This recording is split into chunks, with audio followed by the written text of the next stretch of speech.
Good morning, good afternoon, good evening. Ladies and gentlemen, esteemed guests, distinguished dignitaries, and the valued audience. It is with immense pleasure and a warm heart that I extend a hearty welcome to all of you to the 11th session of the Faculty Development Program organized by the Faculty of Management Studies, Sabaragamu University of Sri Lanka in collaboration with Emerald Publishing. I bid a warm, hearty welcome to our esteemed resource person of the today's session, Professor Priyanka Tripathi,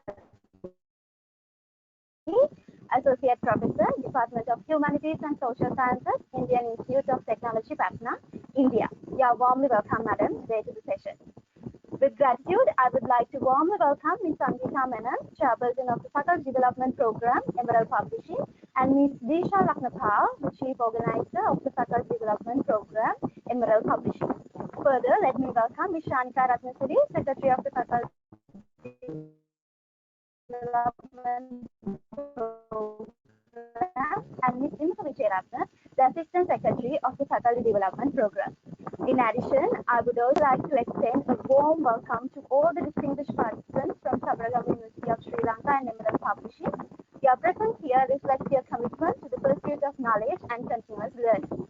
In addition to our distinguished guests, we are equally delighted to have our valued participants, mainly academics and researchers, coming together from various corners of the world to share insights, exchange ideas, and collectively contribute to the advancement of our field. Once again, a warm welcome to all of you. So before proceeding to today's session themed Art of Obtaining Research Grants, let me introduce our esteemed resource person of the session 11th of the Faculty Development Program, Professor Priyanka Tripathi, to the audience. Dr. Priyanka Tripathi is an Associate Professor of English and former Head of the Department of Humanities and Social Sciences, Indian Institute of Technology, Patna, India. She is also the co-executive editor of the Journal of International Relevance Studies, published by Bridgewater State University. She was awarded Visiting Research Fellowship 2022-2023 by IASH, the University of Edinburgh. She has published extensively in India literature, Journal of Graphic Novels and Comics, GR Humanities, and Economic and Political Weekly. She has received several grants from the ICSSR, Indian Council of Social Science Research, JP Narayan National Center of Excellence in the Humanities, IIT Indore, SPARC, Ministry of Education, India, Central Institute of Indian Languages, Mysore, Government of India, Collaborative Online International Learning, University of North Carolina at Chapel Hill, AHRC funded Diaspora Screen Media Network, Birmingham City University, UK, Post-Colonial Association, UK, JIWS Fellowship 2021-2022, Bridgewater State University, Shastri Conference and Lecture Series Grant, SCLSJ 2021-2022, among others. A monograph with Bloomsbury's title, The Gendered War, evaluating feminist ethnographic narratives of the 1971 war of Bangladesh. She works broadly in the area of gender studies and South Asian fiction. You are warmly welcome to today's session, ma'am, and you can proceed with the session. Over to you, ma'am.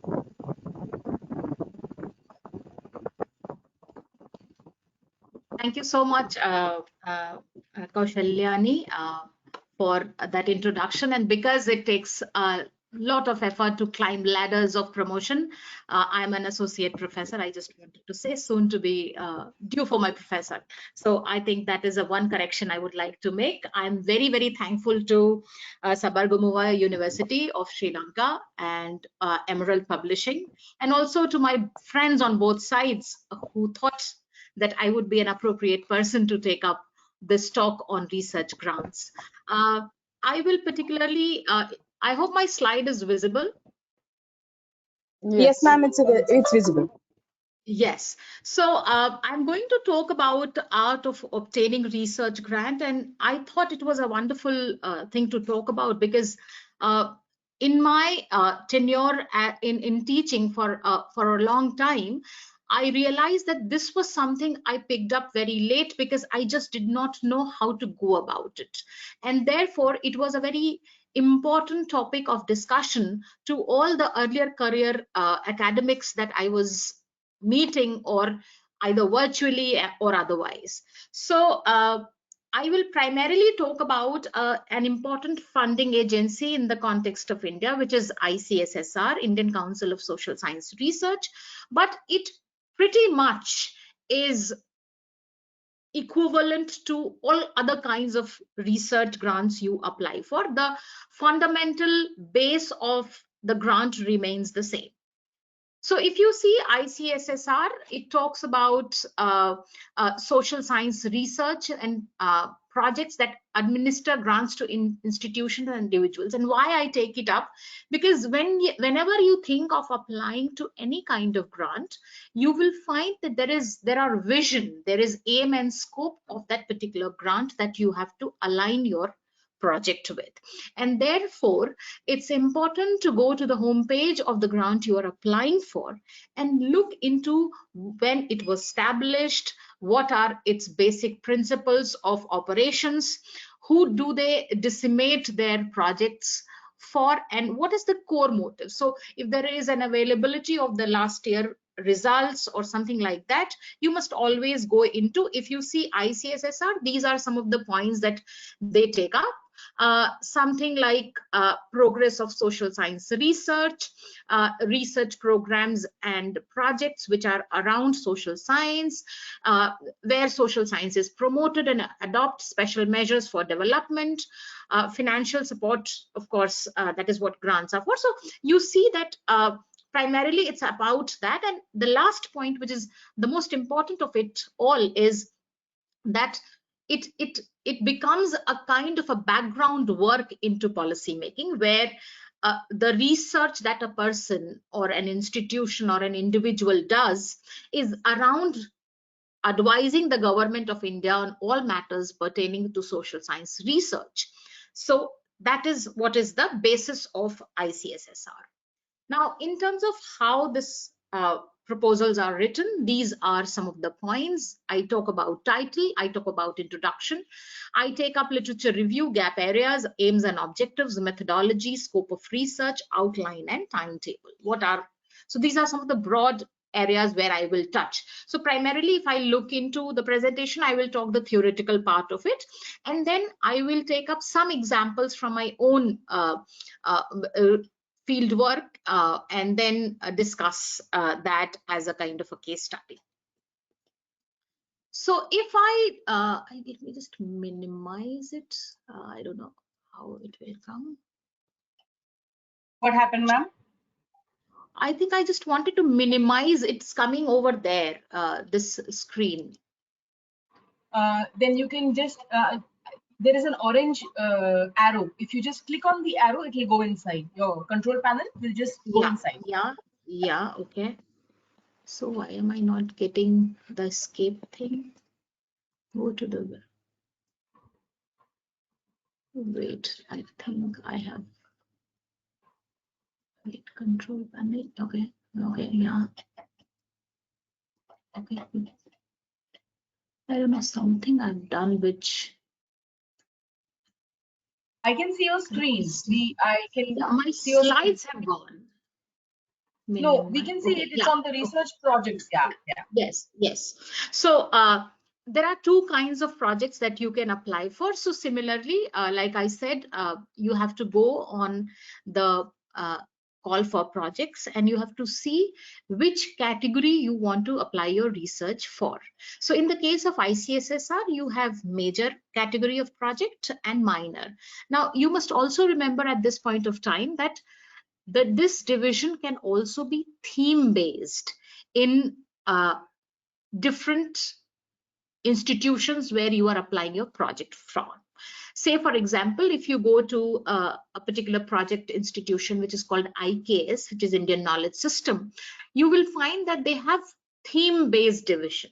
So while the project is broadly categorized into major and minor, there is also thematic division that is there in some of the project institutions or granting bodies, whatever you choose to call it. So in case of ICSSR, we have this major project, which is in the duration of 12 months to 24 months with a budget of above 5 lakhs to 15 lakhs. They are revising it now, but it's not kind of holistic. So I'm still sticking to the old categorization. In terms of minor, it's from 6 months to 12 months with a budget of 5 lakhs. Now, if you talk about the budget, even this you have to customize. So why I'm kind of reiterating about customization is that for every project, there is no standard format that you can make and then go on applying into different institutions. Different granting bodies want different kind of projects for their purpose, and therefore it is very important that you take up the customization of your broad research project very seriously. So in terms of ICSSR, they have these 6 heads, and also they have decided as to how much budget can be fixed in a particular category. So if you see the example, research staff, the budget should not exceed for more than 45% of the total budget. So if you have the budget of 5 lakhs, it cannot be beyond 2,45,000. Similarly, in the case of field work, which includes travel, logistics, boarding, survey preparation, it cannot exceed beyond 35%. In equipment and study material, it should not exceed 12%. The contingency should not exceed 5%. Publication of report should not be exceeding 5 to 6%. Now, there is also something called institutional overhead, and that is an important point I should explain, because what happens is that when you apply for a project, the institution which you are affiliated with not only forwards your application, it also provides you the basic infrastructure to run your project. For this, there is a nominal charge that they expect from you from the project, which is called the institutional overhead, which primarily, if you see on a broader scale, it is around providing you the basic infrastructure, a kind of a fee, you can say, of that. It's called that. And always make sure that whenever you apply for these projects, you run it through the proper channel if you are part of an organization. But if you're individual, then you can do it differently. Now, in terms of the category of manpower, because if you see it here, you have this 45% of the budget allotted to research staff. So how do you go about it? There are 3 categories in which usually the project staff is hired, and also the qualification pretty much is there. So any kind of projects you will apply for, you will find that there are categorizations made over there. So I am just giving you example. You can see the granting body which you are applying for and then take it up from there. So for a research associate, ICSSR says that you can give a monthly stipend of 20,000. For research assistant, it says 16,000. And for a field investigator, it says 15,000. Now, this amount changes from scheme to scheme. So if within ICSSR also there is a special grant, I mean there is a special call for projects, they will have different kind of bifurcations regarding what amount can be paid, and similarly in other granting bodies also this can happen. These are the subjects that are covered within ICSSR, and that is a very important thing to see when you are applying for any kind of grant. So when you see these call for projects or call for grants, first thing that you should look for is your eligibility. So eligibility, not in terms of your qualification or other things first that whether your subject, the subject you come from, is part of that particular grant or not. Else, nowadays it is slightly easier because of the interdisciplinary and multidisciplinary framework, especially in the context of India. If I talk about NEP 2020, since the time NEP new education policy has come, it has encouraged a lot of us to take up interdisciplinary, multidisciplinary work. So while I may not be from the field of education, can I have something from my own discipline which might align with the education domain? So that also has become a kind of a policy now, and there are not very stringent guidelines around your own expertise. So if you align your project with that domain, you can surely go ahead and apply for the project. So these are some of the areas that ICSSR has taken up. It's about sociology and social anthropology. It's about political science, economics, international studies, social geography, population studies, commerce and management, social psychology. So pretty much a lot of things, including something like Sanskrit society and culture, environmental studies, gender studies, diaspora, and whatnot. So it is pretty much inclusive. So as DGs talk about diversity and inclusion, and ICSSR truly promotes that in the context of India, the component of diversity and inclusion at the very core level, and therefore they take up almost all subjects of humanities and social sciences within their domain and grant projects on all these subjects. Now, I was talking about eligibilities, and so apart from the subject component, you also have to see the eligibility quotient. Now, even here, if I talk about ICSSR is very open. Similarly, when you see any funding body, you have to see the eligibility. So I'll give you a very good example on this. So if you search randomly on postdoctoral grants or Leverhulme grant or Welcome grant, all these grants, so if you go to the eligibility, they will say that these are countries that you can apply. So there is no umbrella term for all applicants. So while we know that there are some fellowships that are open to all, when I say open to all, means people of all nationalities, there are a lot of projects which maintain very specific guideline as to who can apply, beginning from nationality. Okay, so that of course you have to take care of. I just thought I'll stick to ICSSR because this will give you an idea of what to see. So here, if you see the eligibility, it says ICSSR Research Institute. So ICSSR also has research institutes in India, so that they can be taken up. Then it says Institute of National Importance. So India also has institutes of national importance, so they can be taken up. Then UGC recognized Indian universities, deemed universities under 12B. So all these are provisions.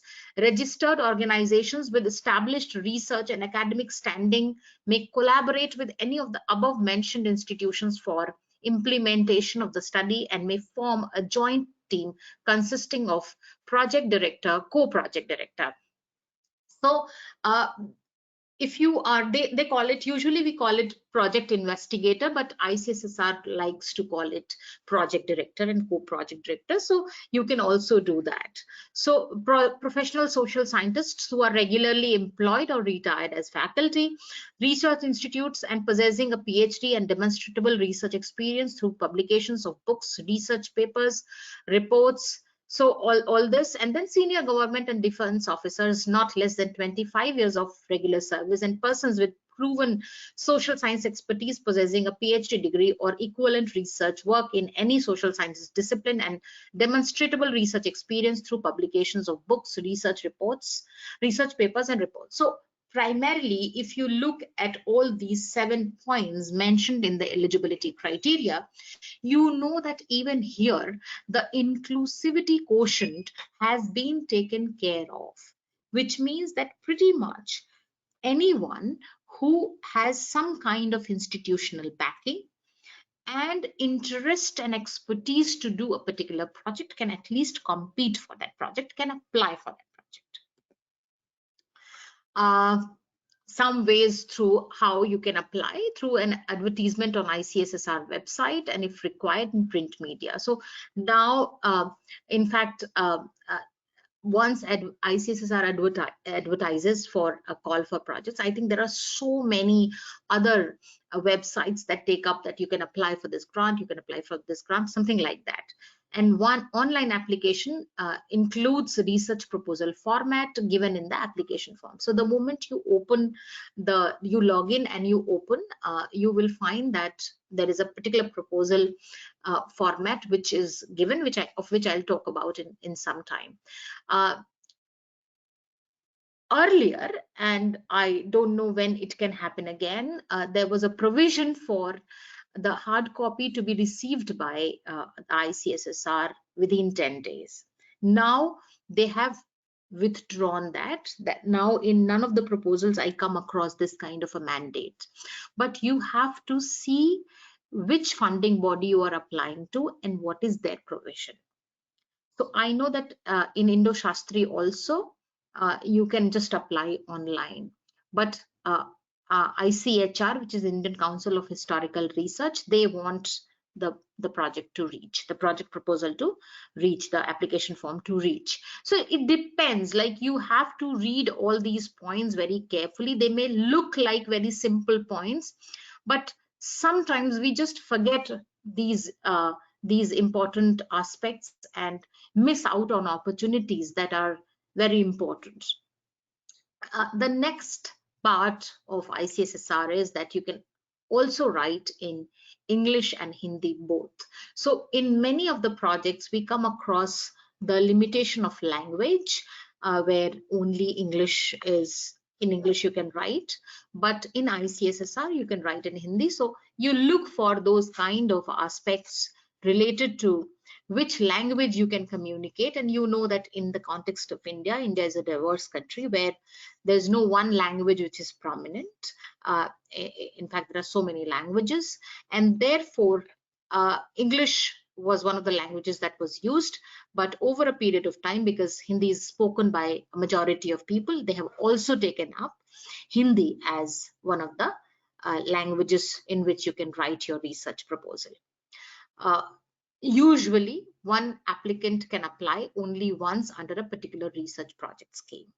Also, usually not a very hard and fast rule, but if you have one running project in any scheme, not just in ICSSR, but otherwise also, you will have less chance of getting that project. So if you have one project under some kind of scheme, you know that probably you will not be considered for the application for the proposal in the same scheme again, because there is a possibility that you are running that scheme. So once you finish, then only you should think of applying. In terms of how you can apply, these are some of the points that I have mandated. You have to create an online profile. You have to keep your signature and photo ready. All the scanned documents required, say for example, there is a forwarding letter, your CV. Sometimes they look for your position of appointment, all those things. You must keep all those documents scanned. The forwarding letter, like I said, I talked about institutional overhead. So the institution forwards your application saying that, okay, the so and so person is applying for this grant. We do not have any objection in that. This project will, the institute will provide all the facilities regarding infrastructure and other leave, etc., to the candidate to run this project very smoothly. All those things are written in that forwarding letter. And so once you have done all those things, I always make it a point to tell my people I interact with that you should always download a copy, because despite our reliance to the online platforms, we know that sometimes the website may go corrupt and might lose on all the data that is there. I know for sure that there were two big government agencies whose whose web page got corrupt and they had to kind of rebuild it. So always make a copy and keep it well. Now, talking about title, 10 to 12 words, summarizing the main idea, brief and clear, and broadly addressing what you want to do. So in title, you always have to make sure. Now, one of the questions that you might ask me is that, what if the subject I want to concentrate on is a bigger one and cannot be accommodated into 10 to 12 words? What do I do? Obviously, then it will increase.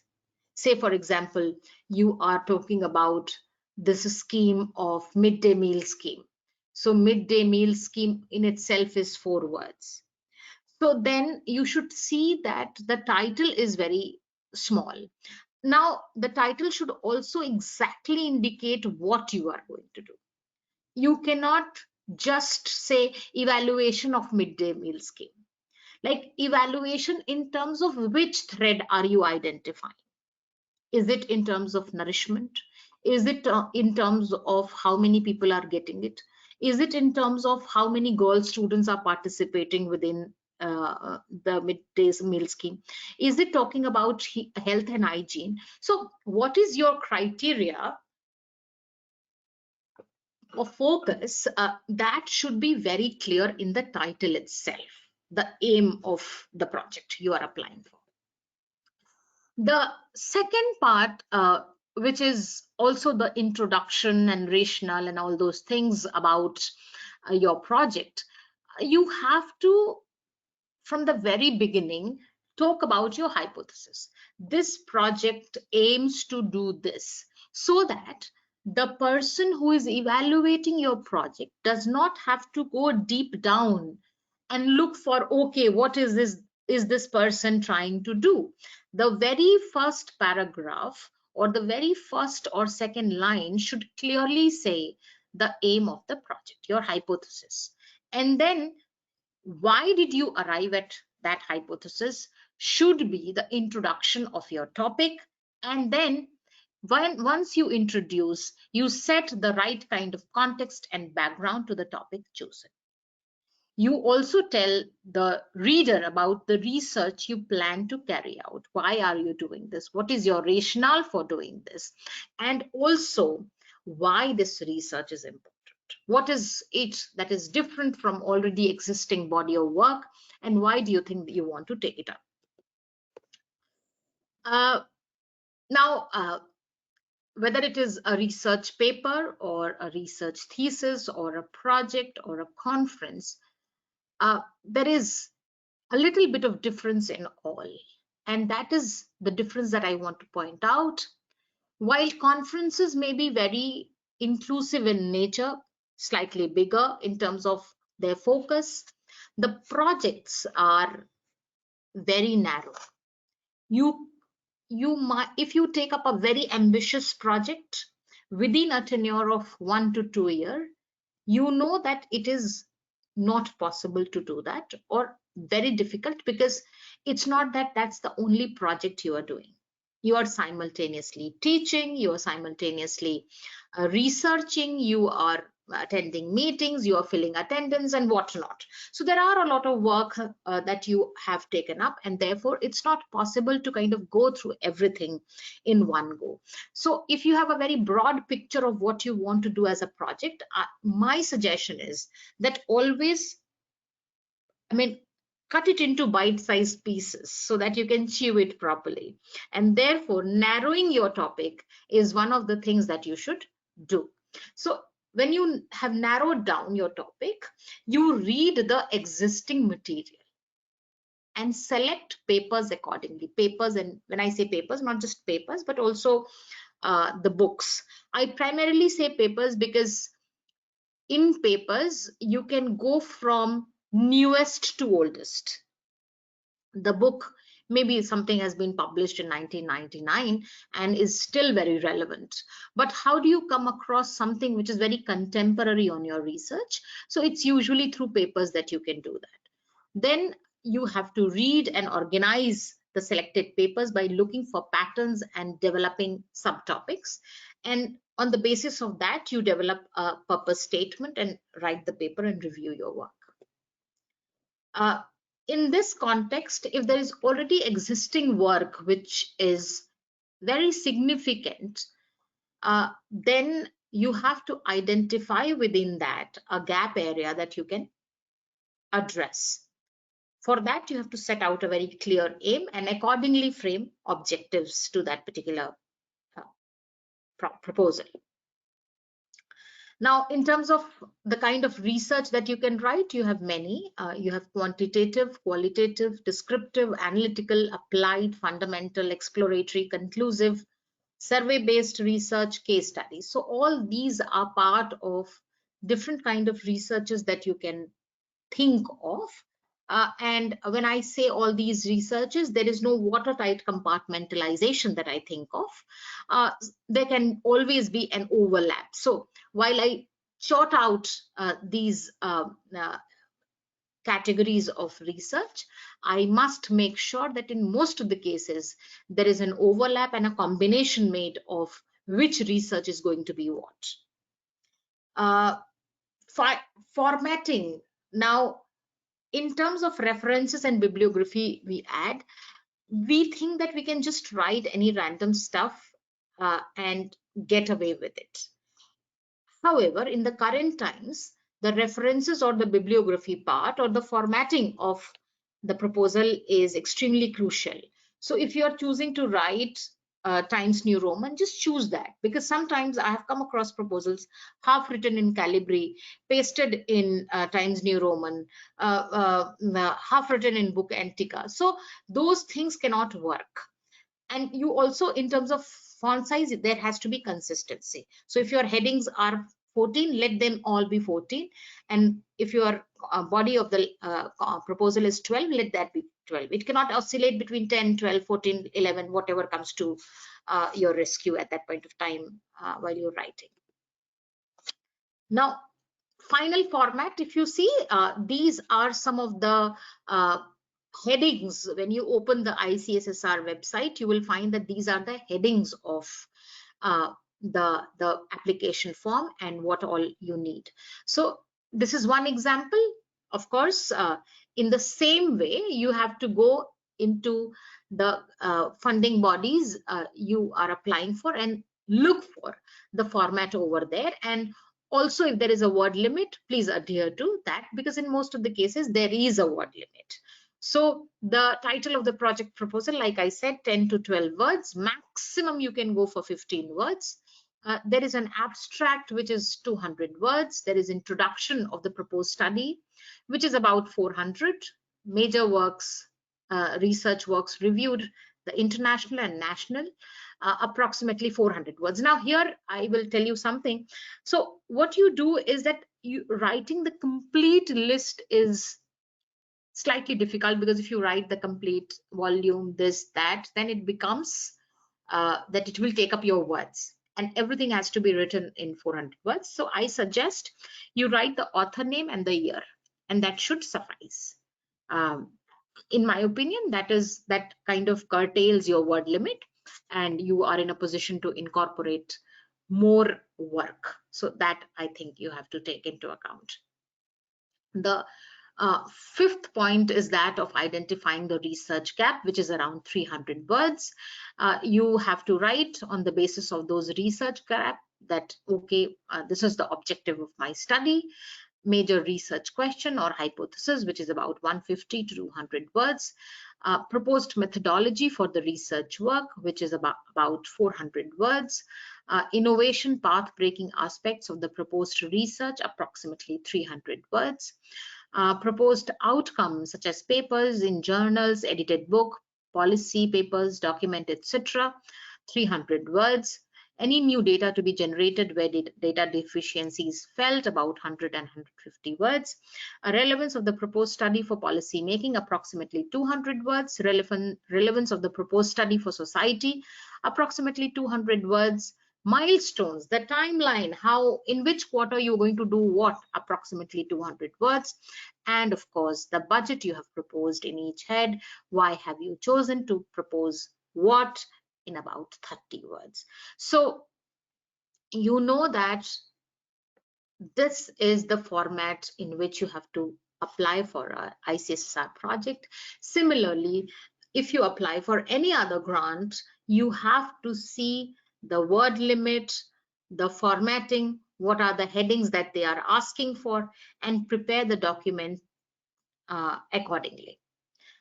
In the context of India, some of the agencies that I can note here is National Human Rights Commission India, ICHR, which is Indian Council of Social Research, Indian Knowledge Systems, University Grants Commission, Society for Promotion of Academic and Research Collaboration.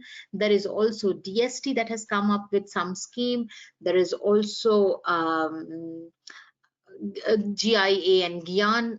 So all these agencies you can apply for. Similarly, I am talking about with particular reference to India, but anywhere you come from, you have to see certain specific agencies that fund the kind of research that you are doing, but more or less the idea remains the same as to what you will do. Now, I will talk about some of the things that I did in my research. I am primarily a humanities scholar because you know that with the merging boundaries of different disciplines, it has become all the more crucial of how we take up what we take up.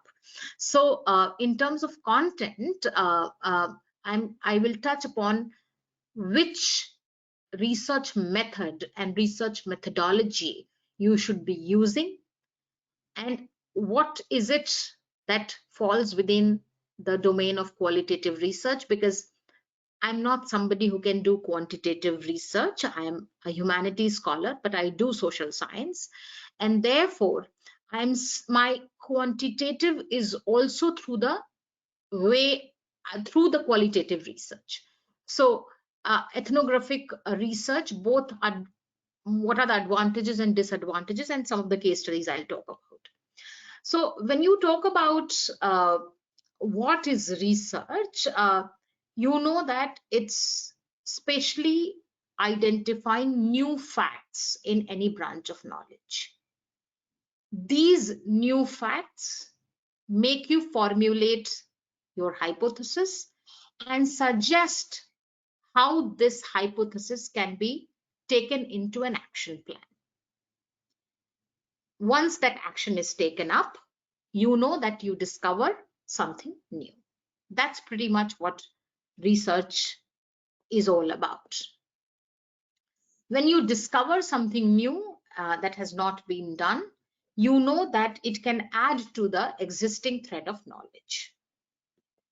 How do you do that? Now, one of the things when we talk about research method and research methodology, say for example, my question is how safe it is for women to travel at night in city X.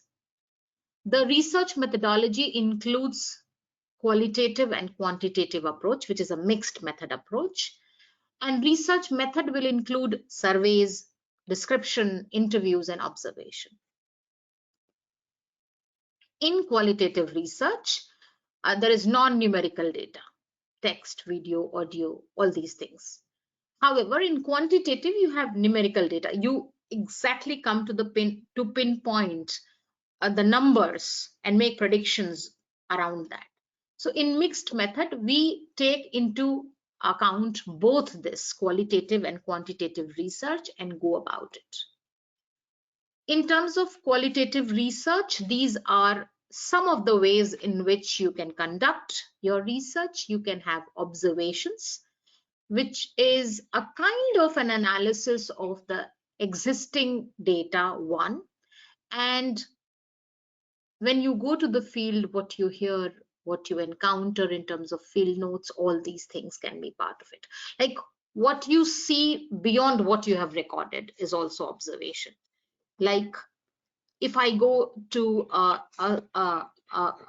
see if the condition of girl child in slum areas, if I'm researching on education, say for example, the participation of girl child education within a particular state's slum area, I am recording the number of girls going to school. But at the same time, can I do away with seeing their participation at home in terms of what they are working, their workforce participation within the domestic space?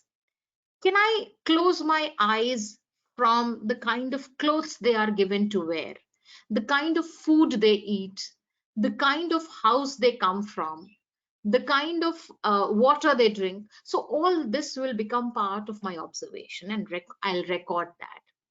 But of course, when I talk about interview, it will be very focused in terms of education, because the purpose of my research is primarily that. Then, of course, there is also focus group, in which it involves a small group of people asking questions and generating discussions among a group of people. Then there are surveys, which includes open-ended questions in the form of a questionnaire. And then you have secondary research, which is collecting existing data in form of text, images, audio, and video recordings. When we talk about the research ontology, we know that usually we think that there is one reality, but ontology of the research says that it's not like that. There is one reality, there is multiple reality, and there are both one and multiple realities. So what we see, so for example, when we talk about girls' education, and the participation of girl child in primary education in slum area of, say, one particular region, we look at some data, but we also know that if we are talking about some particular areas, we cannot do away with other social dynamics that lead the family to participate in a primary education. So we can't take away the impact of male higher preference. We can't take away the impact of economic crisis people go through, or who will look after the house if the mother is also probably working, and things like that. So there is no one reality, is what the research ontology comes from, and it says that you only see one aspect of that research from the point of view where you are standing. So your positionality becomes very important, is what this shift talks about.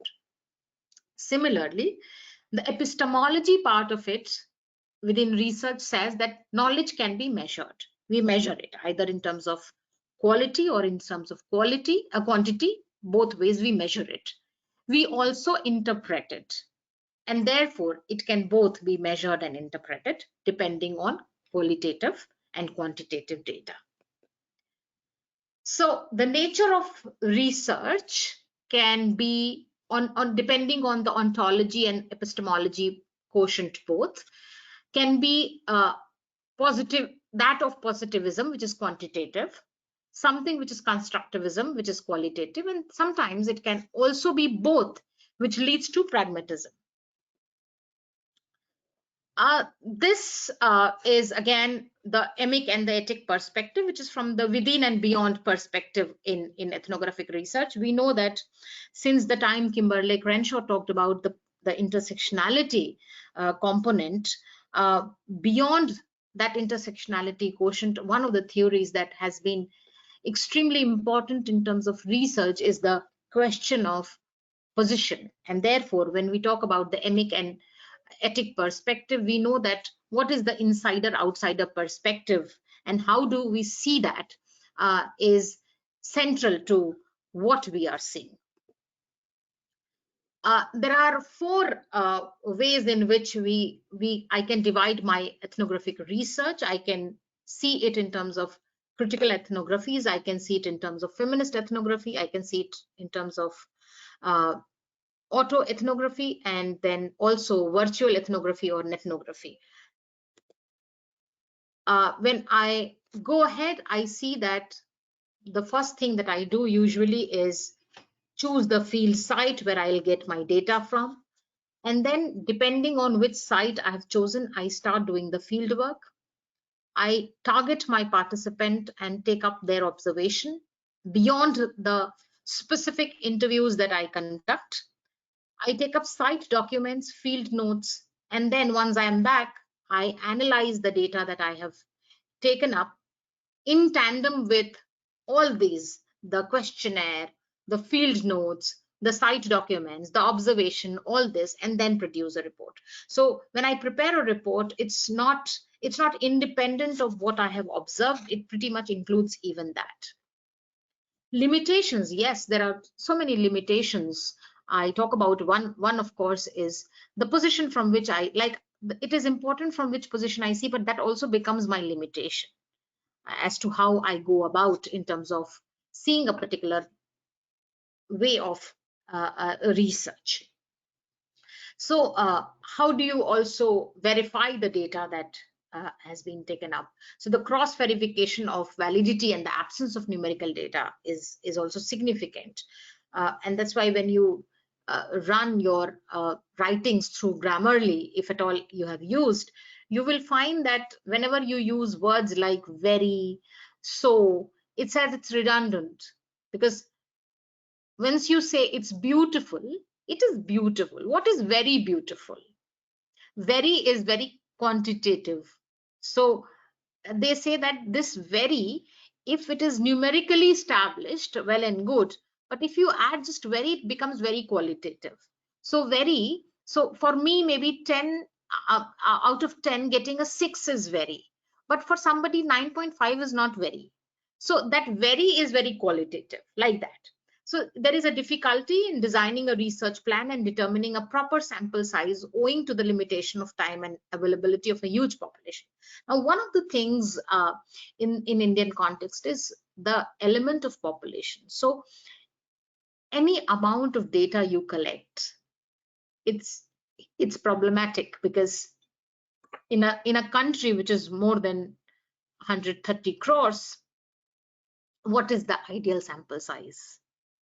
It's a very, very tricky way to kind of go ahead. And despite the possibility of gathering first-hand data, the presence of the researcher impacts the narrative of the participant, and therefore the truth is obscured. And therefore, there is an impossible way of arriving at meta-narrative, and a certain amount of inconclusivity will always be there. There are 5 research projects that I can talk about. You can see there is one project from ICSSR which is around Man Ki Baat. One is from the JIWS. There is ICSSR other grant. There is ICSSR another grant. Then there is JPN Center grant, and of course some other grants that I have completed. But I'll kind of talk about a little bit about what I have done so far. So this particular project was on mapping domestic abuse and violence in the time of COVID-19, a study from Bihar. So I'm from the city of Patna, which is Bihar based, and you know that it's the state with lowest GDP. Now, amidst many things that I can think of in terms of contributing to the lowest GDP is that the workforce participation of women is very less. So when the COVID struck in India, I mean worldwide of course, but in India, one of the things that became very prominent was the domestic violence component of women's existence. The other was of course they losing out on job, they losing out girls, I mean less falling percentage of girls education in primary and otherwise. So there were many things, but I identified that this was a very significant area where I should kind of work. And if you see, I went ahead in the field, and please don't see that they all removed their mask. It was in 2021 when there was a brief period of people who were doing away with the mask. The second dose of COVID vaccination had started and things like that. But it is more about awareness. So they would all cover their, mouth with their, sari. So that is how they were using masks, because who will get them mask, where will they get it from, and things like that. So I was doing this project.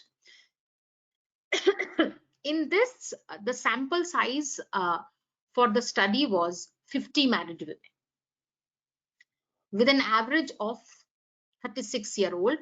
I selected them randomly. It was a random sampling. And when I went ahead, I employed a mixed method case studies designed to investigate the problem of domestic violence.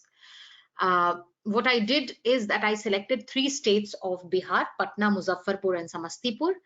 With the help of women counselors of 3 police stations of Patna, I went on to prepare a questionnaire, and with the help of personal interviews, I came across, I kind of targeted these women and got my data. Now, if you see the selection survey questionnaire, some of the questions, it was a long questionnaire, but some of the questions were, who is the decision maker in your family? Is your knowledge, does your husband try and any kind of addiction? In your knowledge, does your husband try and kind of addiction and drugs, including like regularly or occasionally? Do you think the socialization process of your husband influences his tendency to abuse? Which of the following do you think suited to your husband's personality? And I gave them some statement. Do you think your husband considers you equal to him? Do you think your husband justified? I mean, so just this justification part I asked, and I'll tell you one very interesting episode that happened within these dynamics, that most of these women, when I answered, asked them about violence, either verbal or physical, they said that it was only due to the lack of money or economic resource that these men had turned violent. And I remember in one of these discussions, because I was just tired of listening to the same story again and again, I asked one woman that, do you think being violent towards you fetched him some money? And did it solve the economic crisis that your family was going through? So she said, no. And then I said, then what's the point? So, you know, it was a very simple rationale, but they never questioned it like that. And probably that was the first time she thought that the idea of justifying domestic violence under any circumstances is never a thing that should be taken up. The other project was, so when I talk about these projects, of course, this is one of the incident I can take up, and there were several incidents that I came across. If the session is open to question and answer, and if you ask me specific questions, I'll surely talk about it. But in the interest of time, I will kind of move ahead. And I'm constantly taking up, because I work in gender studies, I take up projects which are around women.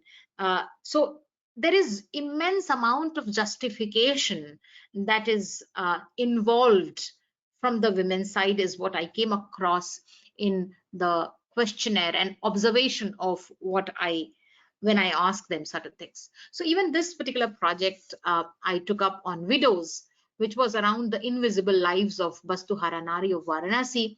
And I went to so many old age homes, and I found that there were many widows who were there, and very different kind of problems that I came across.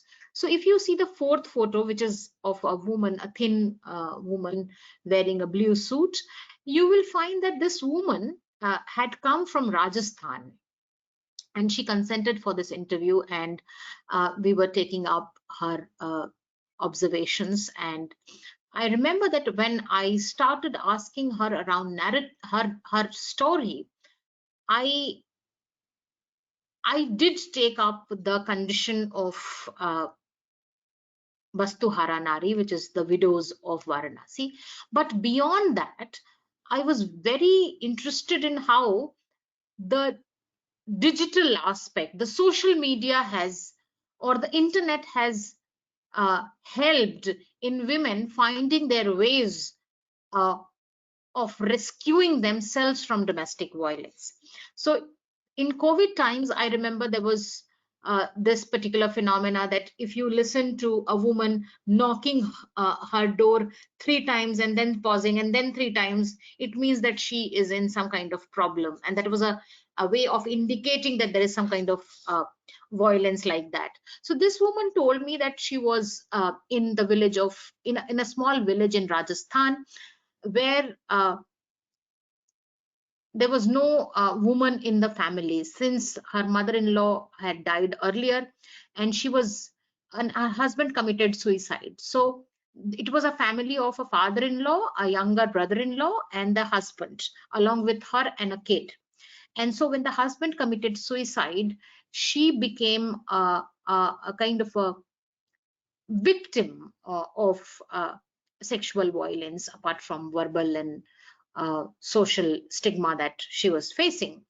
And therefore she just did not know what was the way out and what she could do. And then she says that she had a phone of her husband, which was a smartphone, and she started looking for some of the widow homes. And then she came across this widow home in Varanasi, wherein she went ahead and contacted them, and they sent somebody to Jaipur, where she came, and then they got her here. And she says she was extremely happy now here.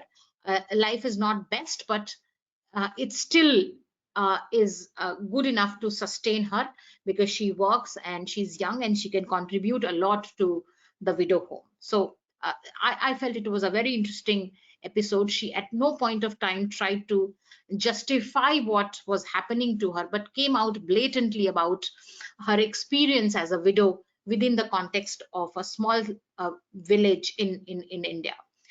However, there was this another woman, this particular the first woman, if you see, with the mask, she was constantly justifying her family. She said, no, my son and my grandson and my family comes to visit me every Durga Puja, and I'm very happy here.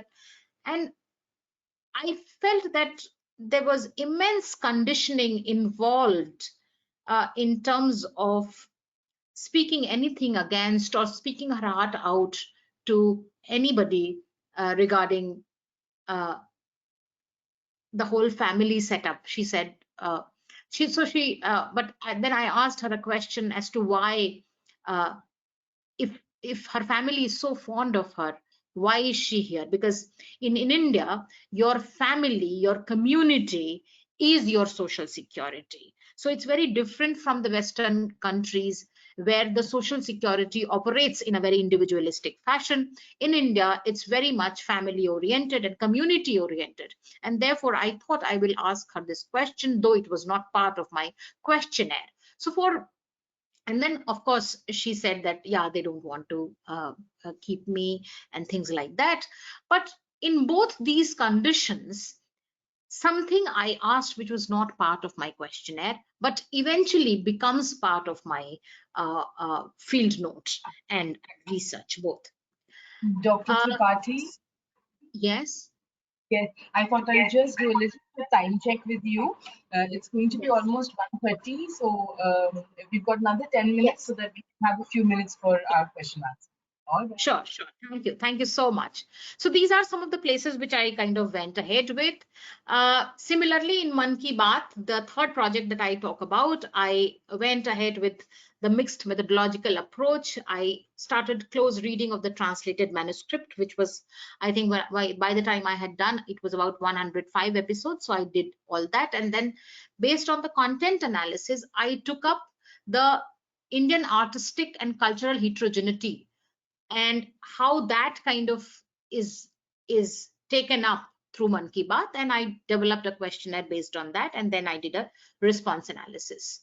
So that is pretty much what I wanted to say. I think I speak a little bit about, so yeah, I speak a little bit about ideological differences, and that I think is one of the things that we should take up as when we take up the project, which is that when it's fine that the position you stand from might be of the approach you want to take up, but it's very important to disassociate yourself from your personal opinions completely, to take up what the research you are doing. So you might have ideological differences. So similarly, when I was taking up Man Ki Baat, I remember there were so many people who were uh, very prejudiced against taking it up because they said that it is an ideology I do not support.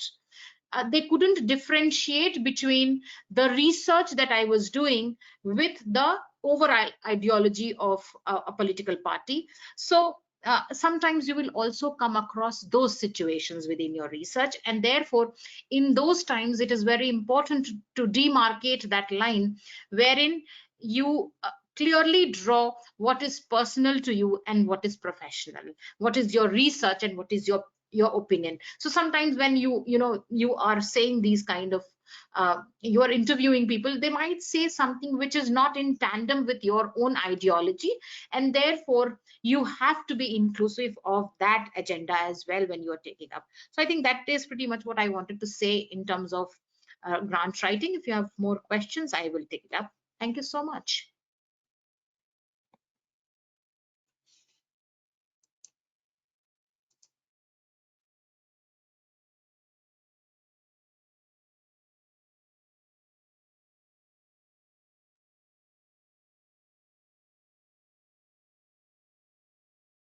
That was a very interesting session, Dr. Tripathi. Thank you so much. I'll hand over to Disha for any queries.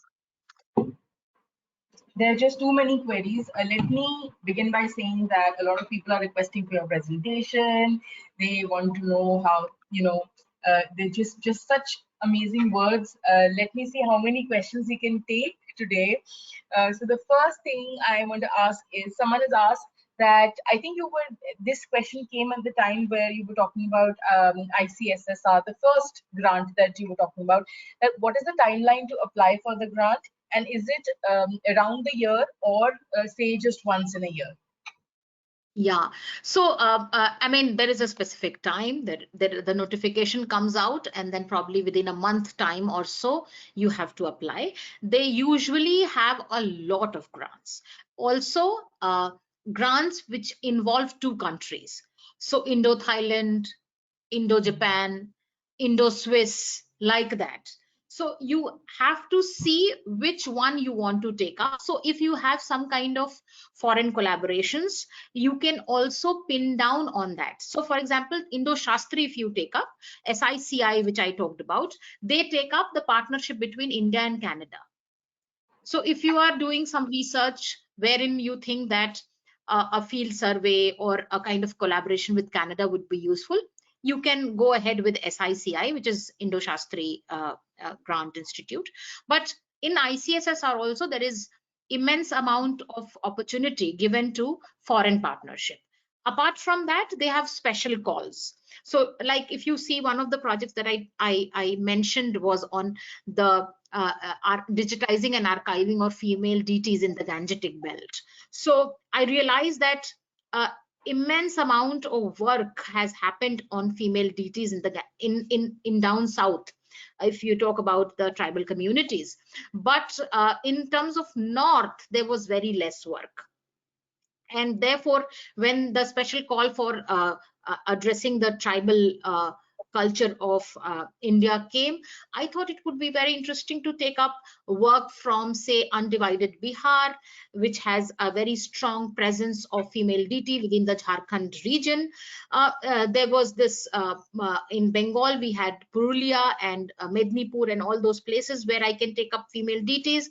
In UP, we had Shitla Mata and all those female deity figures, which are now kind of mainstream goddesses, but of course they have their origins from the tribal culture. So I could take up all those things and kind of create a digital archive around that. Yes, timeline is very important, and there is no usually not round the clock kind of a call for projects. You go on individual sites. So National Human Rights Commission also comes up with 15 days window for applying their project. So you have to see all those aspects. So timeline, yes, you have to adhere to that. Okay, and I think this question is again from the time at the beginning of your presentation when they're saying, what is the Form 20? If a college doesn't have one, what to do? Oh yeah. So each country, not only in India, just like you go to the US, you will have Ivy League and private and state. So in India also these bifurcations are there. So who can apply? So if I remember in Spark, which is monitored by, it's an MHRD project, MOE project monitored by IIT KGP. So they say that all these institutions who have NIRF rank within 100 or 200, they can apply. So you have to know NIRF ranking of your institute, then only you can apply. There is always a fake university alert. So you have to know that, okay, my institute is recognized by UGC or not. If in India, if you are a deemed university, your deemed university is usually within the 12B category. So all these are very administrative questions which you will find out from the university or from the website. So like the institute I work for is an institute of national importance. So there are some 16, 18 institutes, or I think 24, I'm not clear on that number, which are institutes of national importance. So you have to know that, okay, fine, these are institute of national importance, you can apply. So in the eligibility criteria, these questions are also there, which you must take care of while you are going ahead with. One of the things that I also forgot to mention, which I think you must take care of, is what is it that you can do. Like I could say that, okay, I will do the female DT recording of Northeast. That is even more relevant in terms of research, right? But is it possible for me? The answer is no. It will be very difficult for me because I teach and research and everything. I have it here. I have it is here. So for me, doing research project is one of the things that I do, and therefore tracing that in the Gangetic belt would be feasible. I can finish off my work till Wednesday, maybe 2 weeks in a month. I can go 2 weeks and do the field survey, because in any kind of field work you do, it's important and it's mandatory that you go to the field as well. You cannot depend, if you are really looking for some of the fantastic observations to be part of your research, you cannot just rely on field investigators. They are very young for that. And therefore, the project has come to you because of your expertise. And if you cannot add that value dimension to your research, I think taking it up would not be justification to the body, the granting body who has assigned you that project. So yes, I think that is a very crucial thing that we should kind of take up, knowing which sector we come from. So the next question is, are JRF students also eligible to apply for ICSSR research grants? No. You have to have an institutional backing. You can be part of the team, but UGC JRF cannot apply. You have to get the job first. The next question is that you've mentioned about audio and video recording. What tools do most researchers use? So see, now it has become very easy. You get these cameras which have a very good microphone recording facilities, so you can go with that. I'm doing this project on Madhubani, and so we wanted to record some of the artists' interviews. So I recently bought one from Canon, which is a mirror lens, and it has everything. And of course, as long as you can ensure quality of the audio, because never do away with whatever you have recorded. Always keep a repository, because you know that at this particular time this thread might be important, but later on you might want to go back to look into other aspect of the same research that you conducted. So I always make it a point to ask too many questions in my field work, so that I can just extract what is essential for the research right then, but always go back to the whole composite material that is available. But yes, I mean, as long as quality is ensured, you can do that. Like, say for example, this project I'm doing is on Madhubani art, so it requires capturing a lot of image. Can I do it with my iPhone? No, despite it's saying that okay, it promises a good quality, this, that. No, it is to be taken up for digitizing, and therefore a camera, a very good camera, is a must, so that when the pictures are enlarged, they don't break their pixels. So these little small things you have to take into account as to what you are taking up. So if you're taking up audio, and if they are central to your narrative, you have to have a very good quality, because later on you can transcript it. If not transcript, you can upload it for somebody else's benefit, something like that. You never know when it comes useful to somebody. So always ensure quality in whatever you do. Wonderful. Someone had asked 3 questions, but I think you indirectly answered the first 2 questions. So I'm taking the most important one because we're short on time.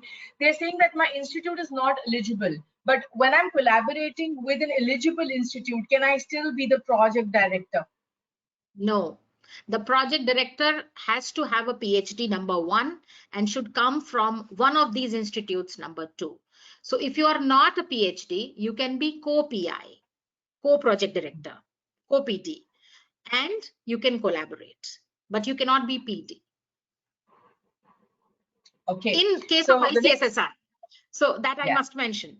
I mean, you have to check eligibility from different institutions. I'm talking about ICSSR because it is the largest funding body in India. So I took up the case study of ICSSR. Right. So next question is about interviews. So I've collated them. Number 1 is that while taking an interview of women, were these, were there family members present when they were talking? Did you go to the women's houses, or were they invited to a safe place to talk? And what other challenges have you faced while taking interviews?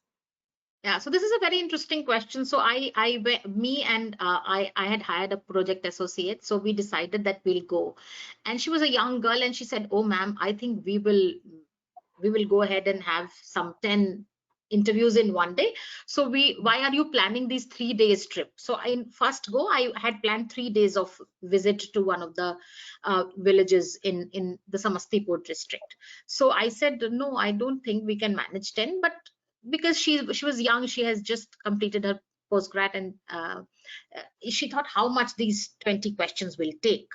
So when we went there, and nobody is waiting for you to answer questions, and you must also realize that there is no monetary incentive or any other incentive for that matter. So primarily, you are extracting your data based on your communication abilities, failing which you will not get any data. And because not someone, and these are very crucial issues. So if I'm talking about domestic violence, the first thing that I have to get into getting the person to answer that question is I have to get into that space where the woman is comfortable enough to talk about it. Now, why is somebody not sending her girl to school is not just a matter of choice. There are compulsions involved. So you have to go to that backstory to come to your research. So when we started asking these questions, I remember one interview would take more than 1.5 hours. So the first 3 days, it was only me interviewing, and the girl was listening to that.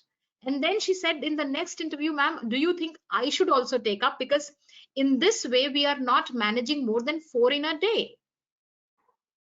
So this was one of the things that you have to get into the backstory. Other aspect that you talked about was in terms of, yes, I invited them to a safe place. I did not go there to their house. Yes, they invited me for some tea and all, which I went and had. And despite the COVID economic crisis, they were very kind enough to offer me also sweets, and all kinds of people were offering meals. And I think, this is the beauty of India or any other place. I have been doing a lot of field work in India, and so I can say that about India. You go to any part, people are so welcoming. and that is something which I can't write about in my projects, but I think it's wonderful to know the people in the field, and that's why I always make it a point to go to the field, despite I have so many other engagements at hand. So I did invite them into a safe place. I contacted the Gram Panchayats. I spoke with the Mukhia, and then I said that I want to interview these women where they can speak freely. And also in the initial phase, I was speaking with them in a group. Then I said, no, I don't want a group activity. I want to go ahead and talk to them personally. So then I started taking up personal interest, and I spoke all kinds of things about who earns, what do they do, what do they eat in the lunch, and what do they eat at night.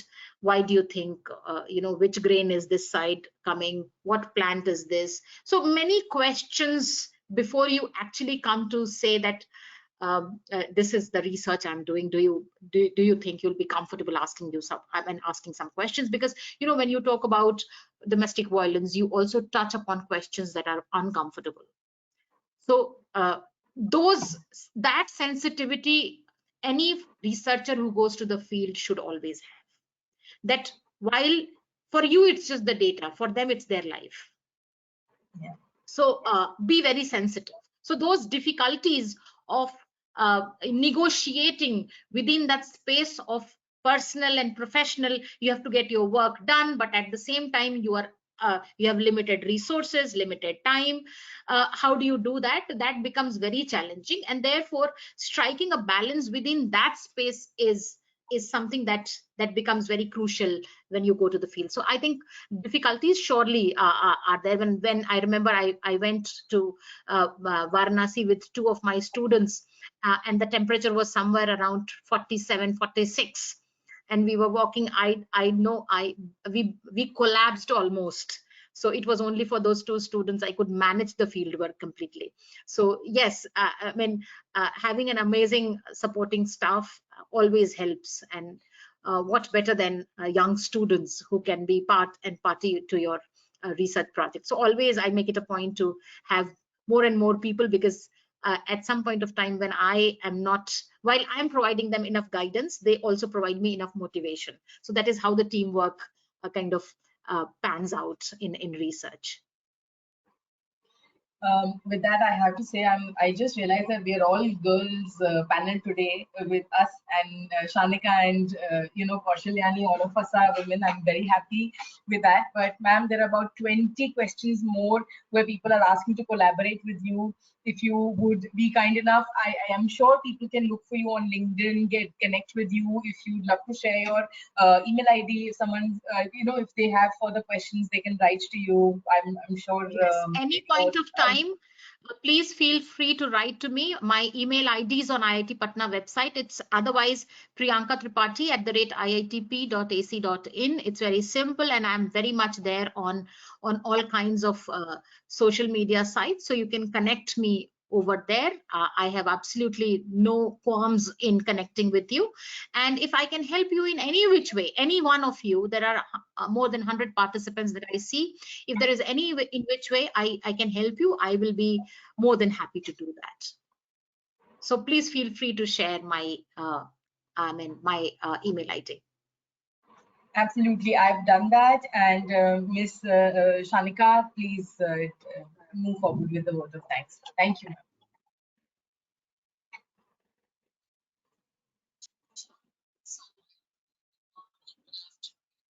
Can't hear you.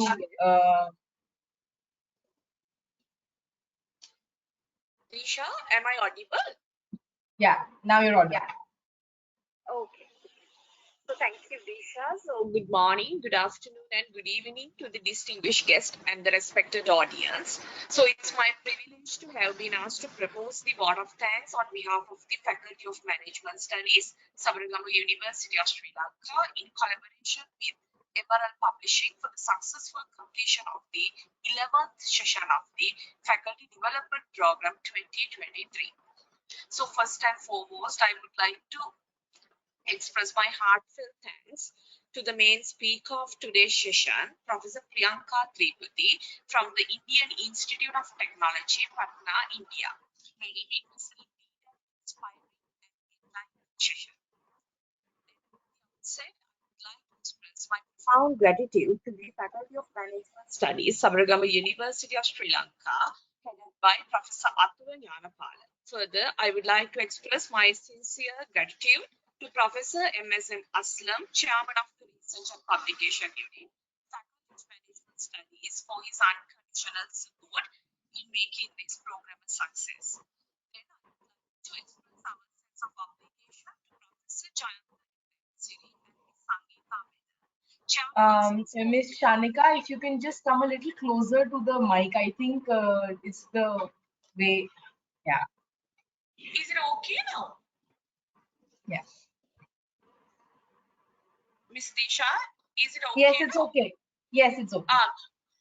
Right. So then, extremely sorry, like these technical glitches. So like, then I would like to express our sense of obligation to Professor Jayanta Devasiri and Ms. Sangeeta Menon, chairpersons for the FDP, whose visionary approach and the dedication played a pivotal role in initiating this program.